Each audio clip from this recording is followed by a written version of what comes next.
si ya no se corta más.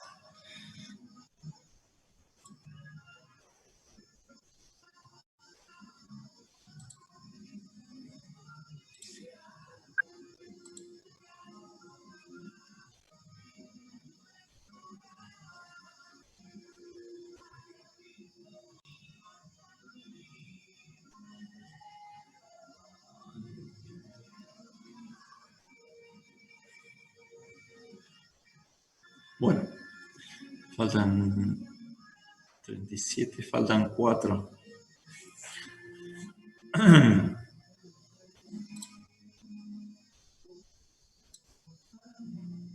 Ahí comparto, aguántame un segundito.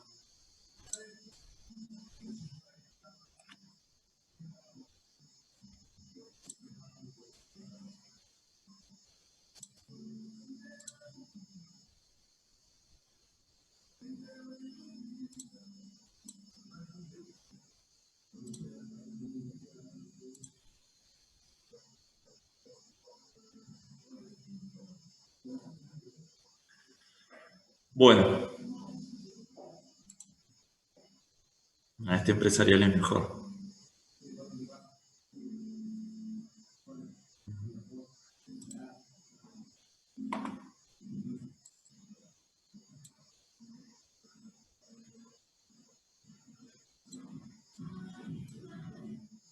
Bueno, ¿me ven bien ahí? ¿Se ve la pantalla?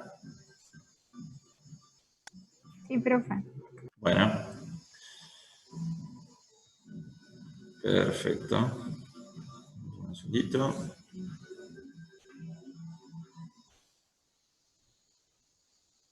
Martín, lo que sí, yo no veo si... Ah, ahí está. Aguárdame un segundito. ¿Sí, Agustín? No, ahí está. No estaba viendo para admitir a los que estén para entrar. Pero ahí creo que ya estamos todos. Ahí, yo los voy admitiendo, si no, a ver. Bueno. Está claro entonces, los defectos pueden ser por proyecto, constructivo, que ya lo vimos. De los materiales, defectuoso, que se me altere por el almacenaje, por la manipulación. Durante la durabilidad, por corrosión de armadura o materiales inadecuados. ¿Sí? En servicio, por cambio de sobrecarga, modificación del medio ambiente, puede pasar. Otros, por ejemplo, un derrumbe, o robos, o siniestro de otro tipo, por ejemplo, un choque. ¿Sí? El 45% de las patologías, por eso también se tiene que quedar tranquilo, pasa, casi la mitad de las patologías ocurren durante la construcción. ¿Sí? El 17, vamos a poner un poco más, el 20%, como para que se acuerden, durante el plazo de garantía. Hay muchas obras que tienen un plazo de garantía. ¿Sí? A mí, por ejemplo, en las obras que me ha tocado estar a cargo, casi todas tienen un año de garantía. Sobre todo las que son de infraestructura que tienen que ver con procesos. Planta potabilizadora, planta de tratamiento cloacal, como tienen mucho proceso, entonces más que nada el año de garantía no es tanto para la parte civil, sino también por el funcionamiento del equipamiento electromecánico. ¿Sí? Pero bueno, en realidad va todo. Se aseguran de que prácticamente con un año de garantía después de la puesta en servicio de este tipo de obras de saneamiento, digamos, uno tiene prácticamente el 70%, entre el 60 y el 70% de posibilidad de que aparezca alguna patología de la estructura y ni hablar durante del proceso en sí. Y entre un 35-37% que son las patologías que tienen que ver con la acción química, ¿sí? De la reacción alcalí agregada. Acuérdense que eso aparece entre los 15 años más o menos, entre los 10 y los 15 años. ¿Sí? Los de acción química demoran más tiempo, eso acuérdense. Las patologías que tienen que ver con acciones químicas demoran más tiempo, son más lerdas en aparecer. ¿Sí? Y el 1% restante, digamos, que queda de esa etapa de aparición, se da mayor a los 20 años. Por eso la vida útil, varios años atrás, se hablaba de la vida útil de 20 años. Hasta 20 años se consideraba la vida útil. Hoy día se están hablando de vida útil de 50 años. ¿Se acuerdan eso de haberlo escuchado? ¿Tienen alguna duda hasta acá? Este tema de patologías y en sí manifestaciones de posibles defectos es como que engloba todo lo que vimos anteriormente, ¿sí? Y en caso, digamos, que lo que vimos de calidad, de control de calidad de los materiales y demás durante la etapa de construcción y la ejecución, falle algo, bueno, estas son las posibles causas de esas fallas y cómo cómo se pueden encarar, pero como decía al principio, antes de ver cómo se va a encarar hay que saber por qué se produce. El deterioro de una estructura se denomina cualquier cambio adverso de mecanismo normal, o sea que no sea normal, de las propiedades físicas o químicas en la superficie o interior del elemento que se genera, digamos, o que aparece a través de la separación de sus componentes. ¿Sí? Por ejemplo, de la masa cementante con los agregados. ¿Sí? O digamos, de la masa cementante con respecto a la armadura. ¿Sí? Puede deberse a diferentes factores. Fíjense la cantidad de factores que puede haber. Desintegración, distorsión, eflorescencia, exudación, ya lo vimos durante la etapa del hormigón fresco, incrustaciones, picadura, que son cavidades de superficie, ¿sí? Cráteres, escamas en la superficie, estalactitas, estalagmita, polvos, corrosiones, goteras. Esos son distintos tipos de deterioros. Entre las patologías, ¿sí?, constructivas que pueden presentarse, perdón, estoy viendo, tenemos fisuras o grietas causadas por retracción plástica, retracción de secado, variaciones térmicas, que les diría que es lo más común, cargas excesivas, movimientos diferenciales debido al suelo, al terreno, ¿sí? Con respecto, por ejemplo, a losas de superficies importantes o a pavimentos, deficiencias en las juntas, por levantamiento, por desplazamiento relativo, por daños en el material de sellado, es muy común. Es muy común que el material de sellado, usualmente, ¿qué se usa como material de sellado? ¿Qué han visto?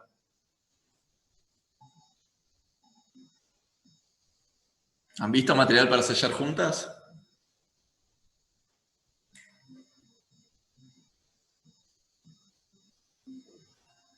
¿Me siguen? En pavimento, ¿qué se usa como para sellar la junta?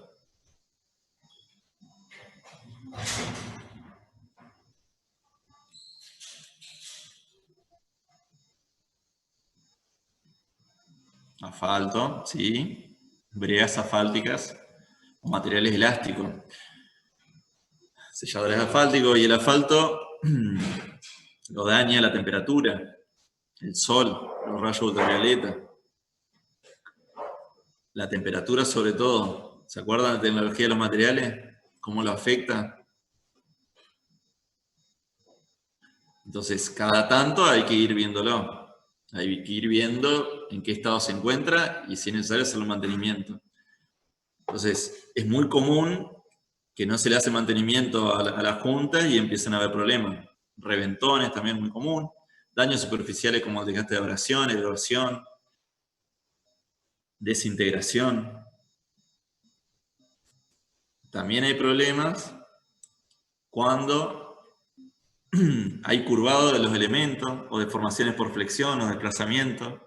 Y otros síntomas, como la eflorescencia, que ya lo dijimos, la eflorescencia que se ve la cal, ¿sí?, los compuestos cálcicos del hormigón que florecen y se ven las marcas blancas en la superficie del hormigón, incrustaciones, nido de abeja por un mal colado o vibrado deficiente, bolsas de arena que se denomina cuando tengo una mala uniformidad, agregados gastados, desgastados. Entonces, como vimos recién, hay una presentación tiene una variedad bastante importante de cómo verse o cómo manifestarse una patología, ¿sí?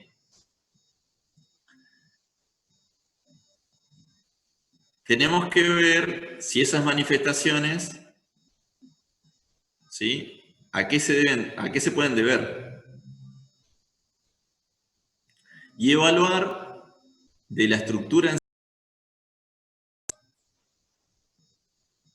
evaluar la resistencia de cada uno de los materiales componentes, ¿sí? O sea, ahí empieza la evaluación de qué lo pudo haber causado, ¿sí? Entonces, primero veo la resistencia de los materiales de la estructura, ¿sí? La resistencia del hormigón a compresión, entre paréntesis, efectiva, porque la resistencia efectiva, ¿a qué hace referencia? ¿Cuál es la resistencia efectiva? Lo vamos a repasar cuando veamos los tipos de resistencia. ¿Cuál es la efectiva?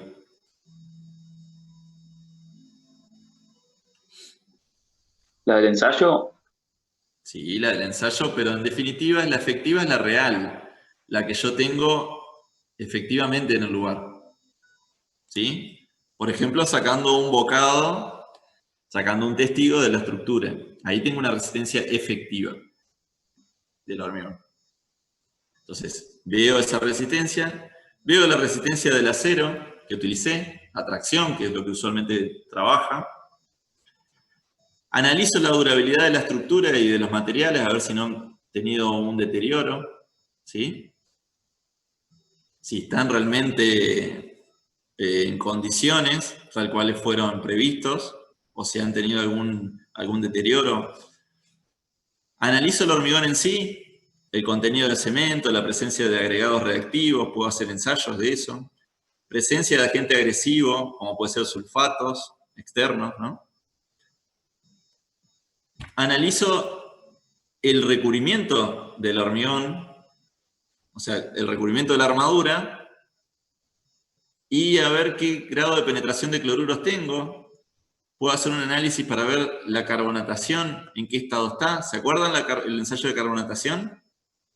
Que lo vimos la semana pasada.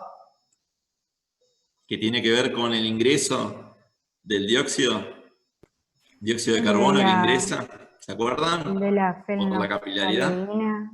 Exactamente, muy bien. Que se pone de color rosadito. Puedo analizar la densidad, la porosidad y la permeabilidad, para eso tengo ensayos. Puedo analizar si tengo corrosión en las armaduras. Acuérdense que la corrosión de las armaduras lo que hace es un ensanchamiento, un agrandamiento del volumen de las armaduras, que me provoca tensiones en el hormigón que lo recubre, ¿sí? Y siempre aflora sobre el menor recubrimiento que tengo, ¿sí? Por eso es muy importante saber cuando tengo corrosión y investigar por qué se produce y enseguida tratar de cubrir para que no se siga provocando, ¿sí? Tratar de cortarla esa corrosión. Porque eso es un proceso que si no lo corto va a continuar, ¿sí? Me va a continuar saltando los recubrimientos y afectando la sección de armadura. Acá se me quedó...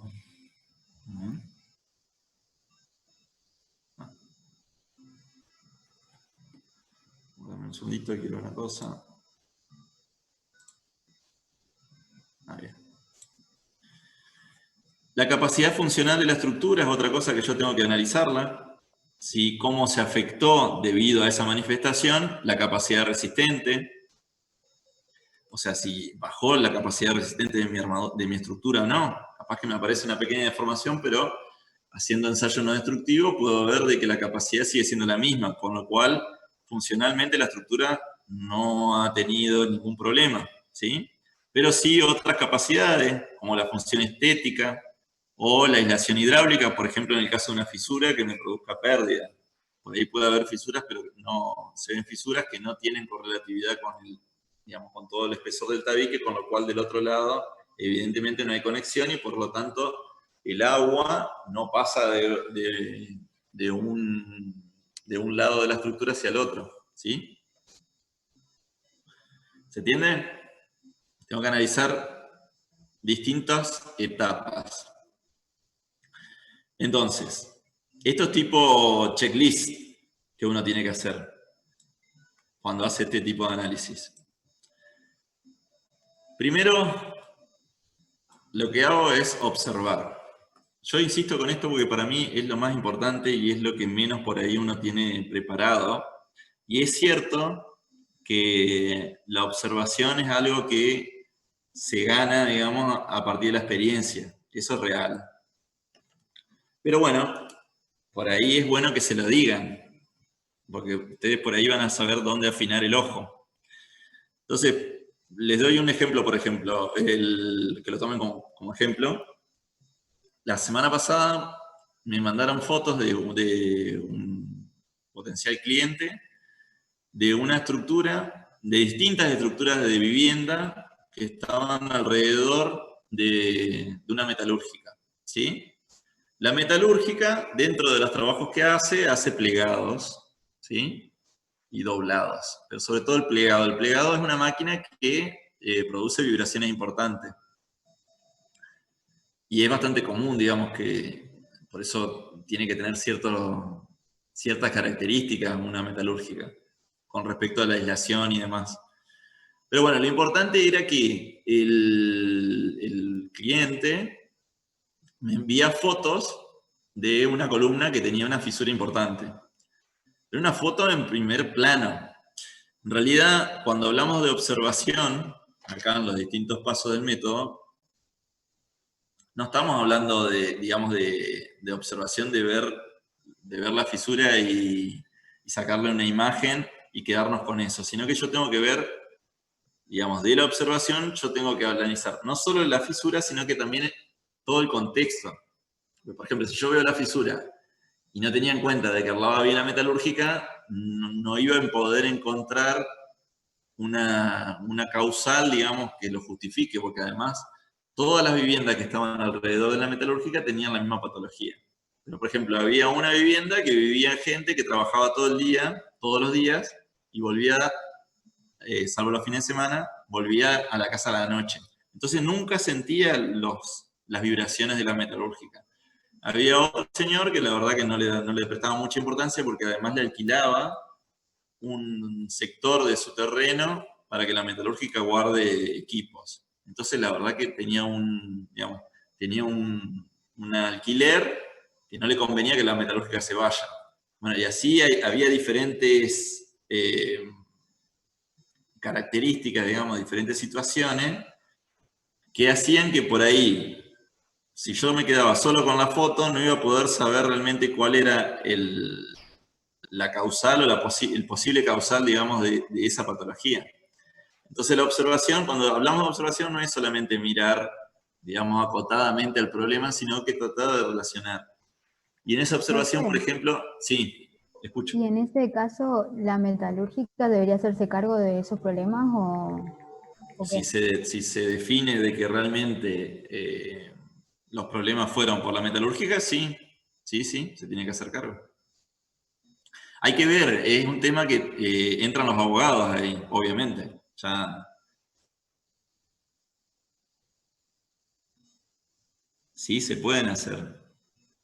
Uno puede hacer que, si no podría haber nada alrededor de una metalúrgica, pero sí se pueden hacer. La realidad es que se hacen bases aisladas, hay distintas formas, digamos, de poder evitar la propagación de vibración. ¿Sí? Se puede hacer. Exactamente. Por eso es importante saber, por ejemplo, yo fui el fin de semana a ese lugar y hicimos todo un relevamiento. Una de las preguntas importantes saber es cuándo empezó a funcionar la metalúrgica, qué edad de construcción tiene una y qué edad de construcción tienen las viviendas de al lado, digamos, a hacer consultas a partir de cuándo vieron la fisura, si vieron que se empeoró o no, ya sacar uno sus propias fotos y para poder hacer un seguimiento, digamos. Por ejemplo, las vibraciones, para que se den una idea, las vibraciones trasladan, digamos, aprovechan la rigidez de la estructura para trasladarse. El sonido hace eso, y las vibraciones lo mismo. Se trasladan desde elementos más rígidos a elementos menos rígidos. Entonces, usualmente las fisuras aparecen en las columnas, en las vigas, ¿sí? Y no tanto en las paredes. No sé si me siguen. En cambio, en el caso de los movimientos, cuando hay asentamientos diferenciales y demás, depende de la estructura, pero usualmente se nota más en las mamposterías. O, por ejemplo, cuando tengo variaciones de temperatura, también lo que hace es que, variaciones grandes de temperatura y que no están bien vinculados a los elementos, lo que hace justamente es dilatarse de diferente modo, y por tener diferentes coeficientes de dilatación, se dilatan de diferente modo las paredes y se pueden llegar a separar de las columnas. Eso puede llegar a ser porque, por ejemplo, no se dejaron los pelos de anclaje, ¿sí? Para que tenga todo el mismo movimiento. Hay distintos tipos de patologías, yo ahora no les puedo decir todo, pero tengo diferente cantidad de fisuras, digamos. Digamos, el origen de esa fisura puede ser muy variable. Por eso hay que tener una visión bastante grande y amplia, digamos, y hacer una buena investigación. Entonces, les decía, primero hago un análisis y estudio de la patología. El segundo punto sería la descripción del problema, un examen crítico, ¿sí?, del problema, describir el fenómeno, porque se puede haber producido, enumerar las partes que tiene ese fenómeno, por ejemplo, en el caso de hipovibración, bueno, la generación de esa vibración, el traslado. No es lo mismo si yo tengo suelo arenoso, así tengo suelo arcilloso, y si además ese suelo arcilloso está mojado o está seco. Un suelo arcilloso mojado transporta mejor las vibraciones que un suelo seco, ¿sí? Tiene mejor capacidad de transmisión, de vibración. Hay que ordenar toda la documentación. Estoy en los pasos del método, perdón, a la derecha. Tengo que ordenar todo lo que yo conseguí de información, edad de las estructuras, demás, las cargas, si hubo variación de cargas o qué es lo que pudo haber variado con respecto a los diferentes agentes que me pueden haber producido ese daño. Los clasifico, hago una selección y bueno, la manifestación en definitiva de la patología, ¿sí? El diagnóstico en sí, ahora vengo para la izquierda, del análisis y estudio de la patología, luego hago el diagnóstico, lo valoro respecto a los estados límites, determino si es progresiva o no, ¿sí? Si tiene o no corrección, para lo cual primero tengo que saber si es progresiva o no, ¿sí? Eso sobre todo, por ejemplo, cuando se producen fisuras. La fisura es muy importante saber si es progresivo o no. O sea, eso se hace con una demarcación, ahora lo vamos a ver más adelante. Y por último, pruebas y ensayos con instrumentos de medición. Ese sería el tercer paso. Para saber en qué estado está la estructura y en qué estado lo tengo respecto a los distintos estados límites, ¿sí? Si es estado de límite de carga o estado de límite, por ejemplo, de servicio, ¿sí? Acá vemos el tema de la fisura, que es muy importante. La fisura es una separación incompleta de dos partes, ¿sí? Por ejemplo, el otro día cuando fui, el propietario de la vivienda, que obviamente quería hacerle un daño y perjuicio a la metalúrgica, y en lo posible parar la metalúrgica cuanto antes y ponerlos presos a todos, porque pasa eso. Obviamente, imagínense, cuando uno tiene un daño en su estructura que la hizo gastando mucho dinero y demás, y de dónde vive, y tiene problemas por un vecino, ¿sí? Entonces, en el caso de este hombre me decía las grietas. Yo, la verdad que siempre hay que bajar un poco el volumen de las palabras, ¿sí? Con la fuerza de las palabras. Como profesionales, como recomendación les digo, casi siempre traten de no usar términos absolutistas. ¿Qué son esos términos? Y bueno, tratar de no hablar de siempre, ni nunca, ni grieta, ni colapso, ¿sí? Porque por ahí esas palabras, digamos, siempre, nunca, o no sé, son palabras que son muy abarcativas y la realidad es que en las situaciones reales nunca son 100% certeras, ¿sí? Sobre todo cuando se habla de estructura y sobre todo cuando se habla de hormigón, ¿sí? Puede haber muchos factores. Entonces por ahí es mejor tener cierta cautela, ¿sí? Eso en general se lo digo para cuando sean profesionales o a modo de recomendación, tratar de ser, digamos, cautelosos en lo que ustedes hablan. Y cuidarse muy bien las palabras, porque tengan en cuenta de que cuando uno ya es profesional, digamos, ustedes son los ingenieros, o sea, ustedes son los que saben debido a qué se producen los problemas y saben cómo los pueden llegar a arreglar, ¿sí? Entonces es muy importante la cautela y cuidarse bien de las palabras. Entonces, cuando hablamos de fisura, hablamos de una separación incompleta entre dos o más partes, ¿sí? Con o sin espacio entre ellas. Y se las tiene que identificar a la fisura, en la dirección, el ancho, la profundidad, ¿sí? Fisura longitudinal, transversal, sea vertical, aleatoria, eso yo lo tengo que medir. Una fisura fina, según el ASI, ¿se acuerdan del ASI qué es?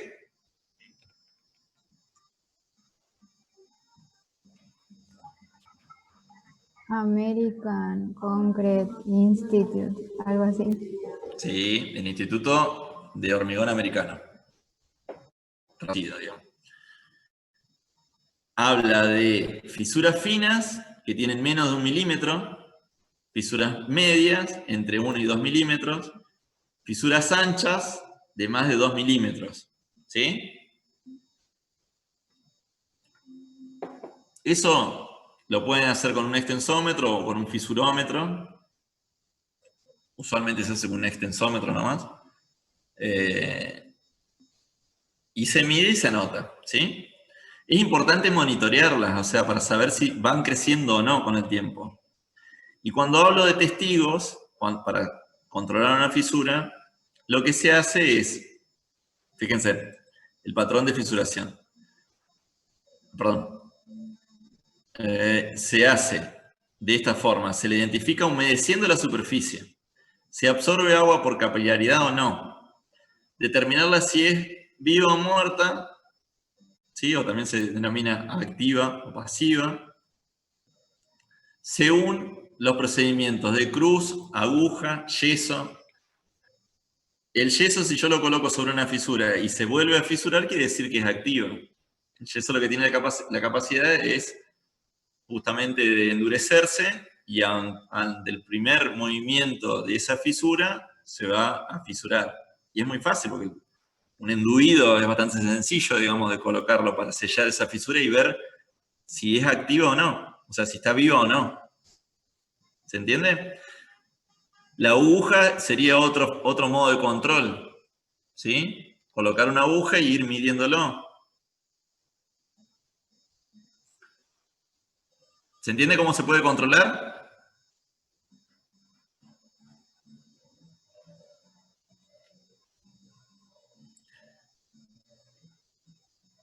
Una fisura, eso para saber si es viva o muerta, sobre todo, ¿sí? Si yo tengo una fisura viva, hablo de una fisura que puede llegar a afectarme la integridad de la estructura. ¿Sí? Porque si es viva quiere decir que tiene movimiento. ¿Sí? Y puede ir incrementándose y llegar a ser una grieta. Si la fisura es muerta, no hay posibilidad de daño mecánico estructural y puedo simplemente sellarla. ¿Sí? Otra definición dice que la fisura es una rotura de la masa que aparece en la superficie con desarrollo lineal. Ese desarrollo lineal puede ser aleatorio, no necesariamente tiene que ser una línea recta, sino que puede tener ramificaciones, como ya le hemos visto, por ejemplo, en las de contracción plástica. ¿Sí? En cambio, las fisuras que son vivas o que tienen movimientos, usualmente pueden actuar como una junta en la estructura. ¿sí? Por lo cual si lo voy a sellar, tengo que sellarlo con un material elástico, ¿sí? Que permita ese movimiento. Porque va a tener movimiento. Pequeño, pero va a tener movimiento. Eso es muy común, por ejemplo, en los pavimentos de hormigón, ¿sí? Cuando aparecen fisuras que terminan siendo grietas y trabajan como junta en la estructura. Se ven movimientos en esa junta, en esa fisura, perdón. O por ejemplo en las veredas, cuando una vereda se hace todo a lo largo, es seguro que se va a marcar. Y por ahí yo la junta la tenía previsto cada 2 metros, y según el ancho de mi vereda, o de mi pasarela, digamos, de hormigón, de mi losa de hormigón, capaz que se fisura cada 1 metro. Y bueno, eso quiere decir que en realidad la junta que yo la preví cada 2 metros, la tendría que haber previsto cada 1 metro y no cada 2. ¿Sí? Y trabaja como junta. Es importante, de la anterior filmina, es importante identificar el patrón de fisuración, o sea, cómo se va a fisurar, cómo se presenta la fisuración, si se da de forma ramificada, solo en los extremos, en el centro de la columna o más o menos en la distancia donde yo tengo las armaduras, solamente en la distancia de los recubrimientos. Pues eso me permite tener una idea de cómo es el comportamiento. ¿Sí? O sea, conocer el patrón de fisuración es muy importante.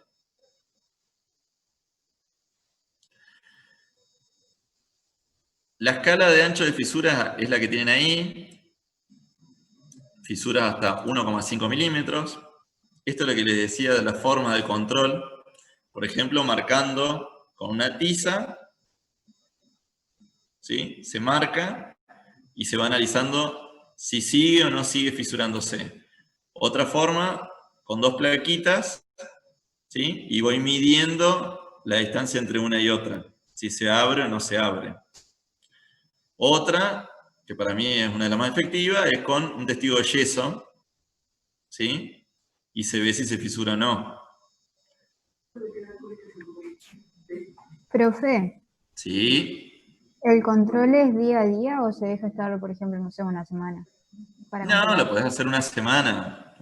Es raro, digamos, si es día a día es bastante grave. Lo ideal es una semana. O ver, qué sé yo, entre la noche y la mañana, si son fisuras térmicas, si puede llegar a ser fisuras térmicas, como para ver a ver si tiene movimiento. ¿Sí? Pero no se da enseguida, digamos. Lo ideal es hacer un seguimiento de día. Esta definición es importante. ¿Vieron en los productos de tratamiento, de reparaciones que vimos del proveedor de Plasticor? Bueno, se habla es muy común ver en los morteros, bueno, para tratar microfisuras o fisuras entre tal espesor y tal espesor, o fisuras o macrofisuras, habla de esto, de los distintos espesores de la fisura, ¿sí? Microfisuras o fisuras, micrones o 0,5 milímetros, fisuras entre 0,1 y 0,2 milímetros, o sea, son bien finitas, ¿sí? Y las macrofisuras mayores a 0,2 milímetros. ¿De acuerdo? El estado de deterioro según sea el tipo de fisura está especificado en la tabla 3.1, ¿sí?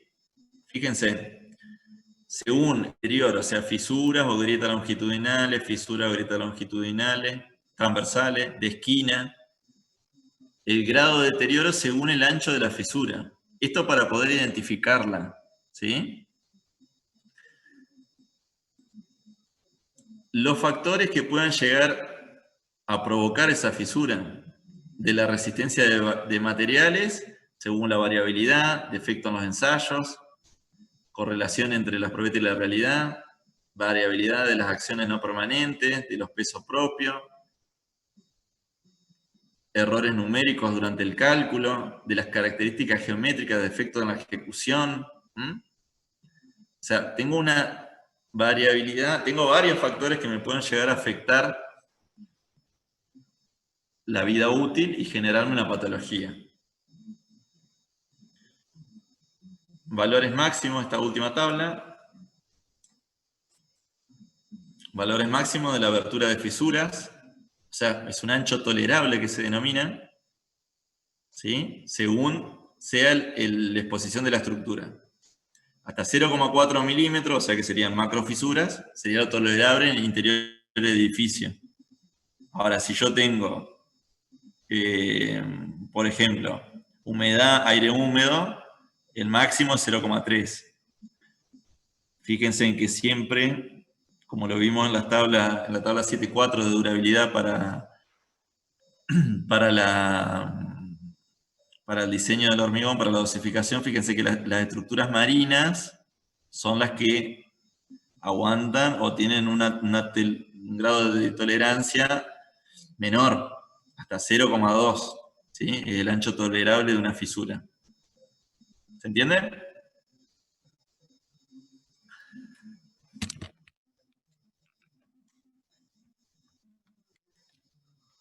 En estado plástico, ¿sí?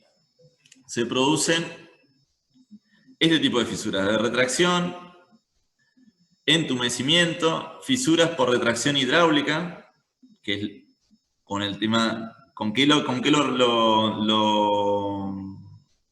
vinculamos a lo de retracción? ¿Se acuerdan con qué defecto o con qué característica del hormigón fresco?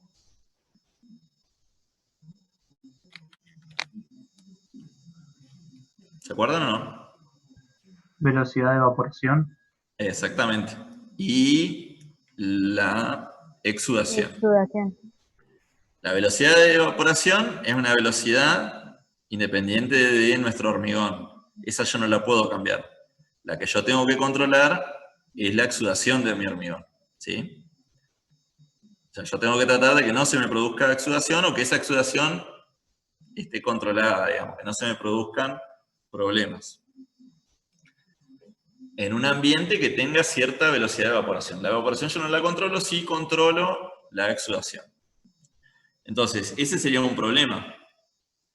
Por ejemplo, en esta estructura que está empotrada, si yo tengo movimientos de contracción o dilatación, se me puede fisurar. ¿Sí?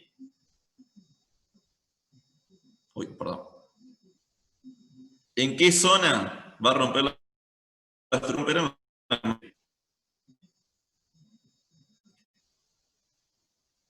Y ahí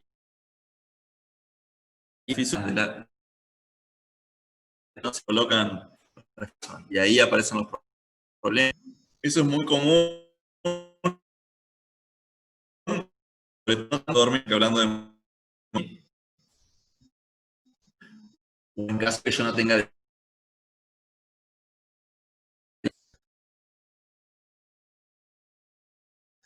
tipo, por ejemplo,